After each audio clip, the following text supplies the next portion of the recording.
Hi, welcome back to Genesis Custom Sabers. Months ago, Brian from the Smuggler's Room kindly sent me this Droid computer interface kit to play with. And Brian, I'm embarrassed to say that it's taken me this long to finally dig it out and play with it. And boy, I'm glad I did, because this is an awesome kit. If you're thinking of buying one, I want to point out some things that you may be interested to see. This is really well thought out, really well engineered, and really easy to use. I did a couple things a little differently that I made some special modifications myself that I want to show you just in case it's something that you might want to try with yours. Okay, you've seen Brian's build video, so I thought, I wonder what I can add to the conversation that maybe hasn't been done before. And so in true fashion, I broke it. Kind of on purpose, kind of not really. I kind of wanted the back plate to have the logo facing the back so that if I turn the prop over, I could see the Smuggler's Room logo. And I thought I could probably do that and then just reorient all the parts kind of to fit. So that's what I've done. Now, don't pay attention to my messy wiring because this is just kind of a test fit. I'm probably going to clean that up. But I did a couple things obviously differently. As you can see, these holes aren't going to line up with the plate. So I'm going to cover them kind of piecemeal and then just work with it.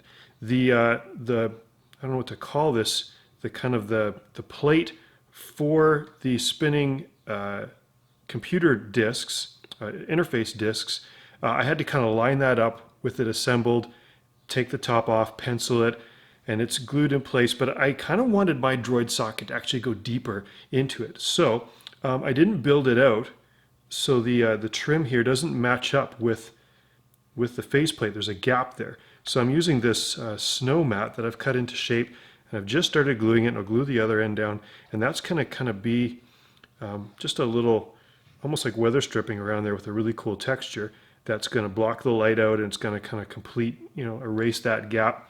The other thing I did is I want to switch in here so I could turn it on and off.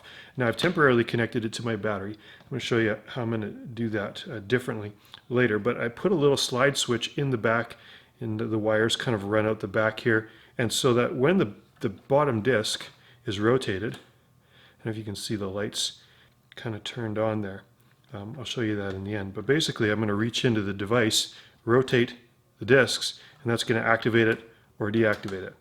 So I'm pretty happy with how that's going to work. I'll start putting it all together and get on with some of the weathering that I'm going to do with this one and see if it works.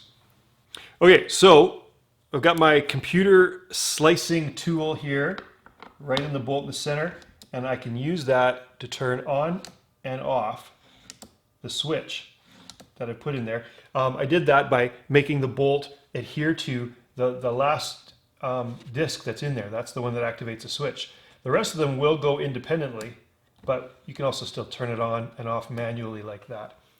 Also, I wasn't sure where I wanted to use this in my shop, but a couple of the locations were metallic, which gave me the idea of magnets on the back. You can see my switch wire there, in order to adhere it anywhere I want on a number of locations in the shop in a way that's, well, relatively safe. This is a garage door.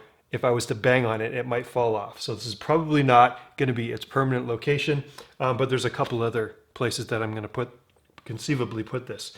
Another thing that I want to point out that I did is I made this. This is actually a battery pack. As you can see, the unit is unplugged and it's still on and off. Not quite as bright.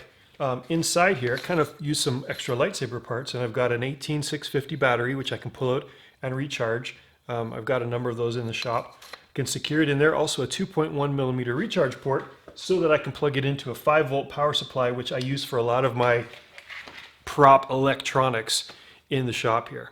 You can also see that I kind of went with a gray and black, very Star Wars reminiscent kind of paint scheme. I added a lot of weathering. I went with kind of the 2 red lights. I don't know if you're aware of this, but if you scour the inside of the Falcon's interior and other places in Star Wars, there are very, very few, if any, green indicators. There's green illumination, but no green indicator lights. It's just one thing that's interesting about Star Wars. They don't use green indicators. So to make it look a little Star Warsy, I also applied a coat of dull matte finish so that the buttons aren't shiny. Really the only shiny parts are some of the metal that's showing through there, which is what I wanted to go for. I wanted to point out too that I didn't use Brian's supplied greebly in this space. I actually put backing in there, and then I used a polished speaker and just some plastic greeblies that I had in the shop. And as a center of this Droid interface, I didn't have a really cool beefy bearing like Brian used in his example. So this is actually a lightsaber pommel cap with a different insert that gives access to the bolt inside. So there's just a couple of things that I did differently to personalize it. Look forward to seeing how you will personalize yours.